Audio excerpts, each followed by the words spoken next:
from our post-election headquarters in Hollywood, where the race may be over, but we are still processing the results, mentally at least. This is interesting. Now that the election went the way it did, all the geniuses are writing long diatribes about what went wrong, what everyone else did wrong. They've been going through which groups voted for who, which groups didn't vote. Turns out Kamala Harris would have won this thing if she'd sent one more fundraising text. They were one short, which the crazy thing is, there are still 2 months before our long national nightmare even begins. It's like we're standing in the middle of the road waiting for a bus to hit us, but it's still 40 miles away. And as if we don't have enough to worry about. Some breaking news tonight. 40 monkeys are on the loose in Yemisi. And according to Yemisi police, they escaped from the Alpha Genesis facility located on Castle Hall Road. 1 day! He's been president-elect for 1 day! Already there are monkeys on the loose. Not just on the loose. On the loose from the Alpha Genesis facility, which sounds exactly what an evil laboratory that unleashes an army of monkeys on a town would be named. Apparently, this company provides non-human primate products and bioresearch services. It's literally a monkey business, and authorities in South Carolina are warning residents to beware. I'm going to give you a picture, an idea of what the monkeys look like. The police are urging people to keep their doors and their windows secured, locked, to prevent these animals from entering their homes. Do not approach or try to interact with them. Call 911 immediately.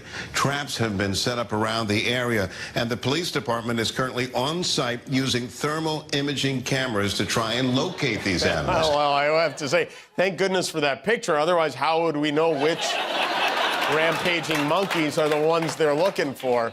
The local news said it doesn't know which trials the escaped animals were taking part in or if they'd been exposed to diseases before escaping. So if one of these monkeys does make it into your house, do not have sex with it, okay? I mean, why not turn the world over to the Planet of the Apes? We're very anxious right now. According to Google, searches for moving to Canada skyrocketed during the election. Google searches for moving to Canada were up by 5,000%. And that was just Melania doing it over. Moving to Canada after an election we don't like is one of those things Americans are always saying we're going to do but never actually go through with it. Like when you tell the vet you're going to brush your dog's teeth. And it's not just Canada. Searches for moving to Mexico also spiked as results started coming in, probably from Canadians looking to get away from all the Americans who are planning to move to Canada. Listen, here's the thing. If you're a Democrat and you're that upset about the election, don't move to Canada. Move to Florida. Move to Pennsylvania, where they need your votes. Or, another idea, you could stay right where you are and calm down. You know what you do? What you do is you get yourselves one of these, okay? One of these signs that says, live, that's easy, laugh, when appropriate, don't be weird, and love. And that's all you need. It's all right here on these 3 pieces of beechwood attached to a rope. And it just goes to show you that when times get tough, you can always count on TJ Maxx. Okay? All right. Last night I shared some of my thoughts and feelings about what happened and how much I'm going to miss democracy and whatnot. And I heard from a lot of people about it, but none more prominent than the richest man in the world, Elon Musk, who this morning tweeted, Kimmel is an insufferable nonsense propaganda puppet, which at least my children like me, you know, it's... But I have to take issue with that. The guy who paid people $1 million a day to vote for Donald Trump is calling me a propaganda puppet. Listen, Kermit, you bought Twitter. You bought a social media platform that is literally a propaganda machine. Let me tell you something. If I spent 2 weeks trying to come up with a 4-word description of Elon Musk, I don't think I could do better than insufferable nonsense propaganda puppet. This guy, the New York Times is propaganda, the Washington Post is propaganda, the Atlantic is propaganda, NPR is propaganda, AP stands for Associated Propaganda.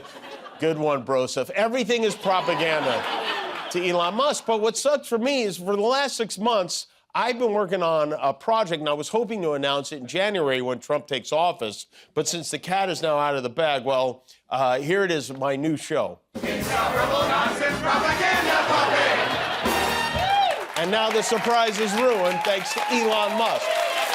These guys, I guess they're not capable of shame, but it's so embarrassing. Hey, Elon, let me read you what your buddy Donald Trump said about you before you gave him $100 million. When Elon Musk came to the White House asking me for help on all his many subsidized projects, whether it's electric cars that don't drive long enough, driverless cars that crash, or rocket ships to nowhere, telling me how he was a big Trump fan and a Republican, I could have said, drop to your knees and beg, and he would have done it. And you know what he means by beg, I think, right? But I'm sure you guys will be great together now that you're... I'm sure his little hand will fit nicely in your sock hole. You know, at the White House today, President Biden delivered his after the final Rose Garden speech. He addressed the media around 11 a.m. He only spoke for a few minutes. Didn't want to miss the showcase showdown on Price is Right, but... While many expected a speech about the peaceful transfer of power and moving on, old Joe had another idea. He had a major announcement up his sleeve. I'm staying in the race. Who's going to tell him? No, the president gave a gracious speech. He told the nation, you can't love your country only when you win, which got a huge laugh in the lunchroom at Mar-a-Lago. Biden also had words of praise for Vice President Harris. She's been a partner and a public servant. She ran an inspiring campaign, and everyone got to see something that I learned early on to respect so much, her character. She has a backbone like a ramrod. She has great character. That's right. She got a sternum like a shingle banger is what she does. I think that might be the first time anyone has used the word ramrod in about 50 years.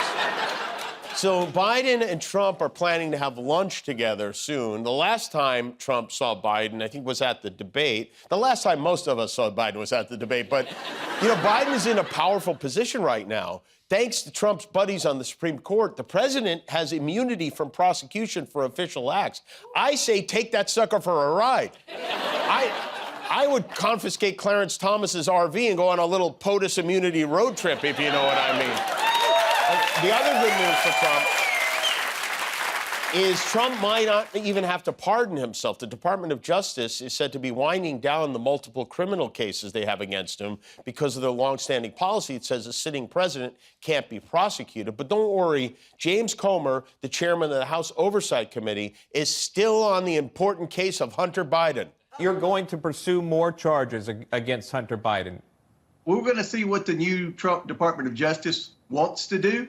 I fully expect Joe Biden to pardon his son. I think the most important thing for me, honestly, is that we hold people in the government accountable. With one notable exception. Poor Hunter Biden. Is he in government? But the saddest part is his father isn't going to give him a pardon. If I was Hunter Biden, I'd start calling Trump daddy just to see if it sticks. And, of course, no election would be complete without a totally baseless conspiracy. The one going around now is that because Trump won in 2024, it means the election was rigged in 2020. They're claiming that the fact that turnout was lower this time is proof that Biden cheated the last time, when the truth is all it proves is how bored we were in 2020. It was either voting that day or going to another drive-by birthday party. I have to say, I'm kind of jealous of these people. I feel like it would be fun to believe everything, like UFOs and 5G, chemtrails, aliens built the pyramids, the Illuminati, Pizzagate. It's like living inside a wild South Korean Netflix show or something. The real loser in all of this, besides everybody, is the MyPillow man, Mike Lindell.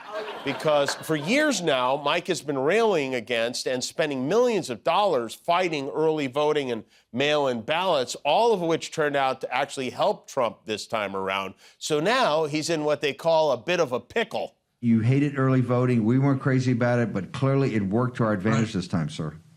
Yeah, absolutely. This was a time in history where it did work, and it's only going to work once. Right, that's right. Like a condom or the match you use to light your crack pipe. One time. Poor Mike. This is a disaster for Mike. He doesn't have anything to scream about into those pillows anymore. You know, Trump versus Harris wasn't the only item on the ballot. Americans voted on a number of propositions and ballot measures, everything from law enforcement to legalized cannabis. Here in California, we actually ran out of stuff to legalize, so we made Gay marriage mandatory for all men with a mustache.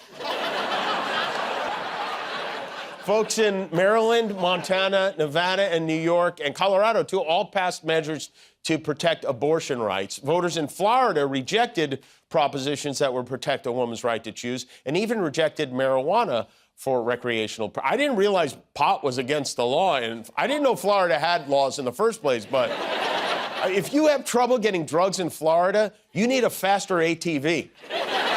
There are so many shenanigans happening in the Sunshine State on a daily basis, and dare I say, no one keeps track of them better than we do. And with that said, we give you This Week in Florida. Well, right now, the sheriff in Jacksonville is on the defensive after video on social media shows his officers getting very rough with some fans at the Georgia-Florida football game. The sheriff says that 6 officers were hurt during the game and that a horse was punched in the head. Well, you know what? If you're a horse and you don't want to get punched in the head, what are you doing in Florida? In international news, do you remember that breakdancer from Australia named Raygun? Yes, there was news this morning that Raygun has decided to retire. Can you retire from something you never actually learned to do? This is like you retiring from the NBA. It doesn't make any sense. Yeah, but exactly. Here she is in all her glory, competing at the Summer Games. Shortly after this performance, the International Olympic Committee eliminated breakdancing from Olympic competition.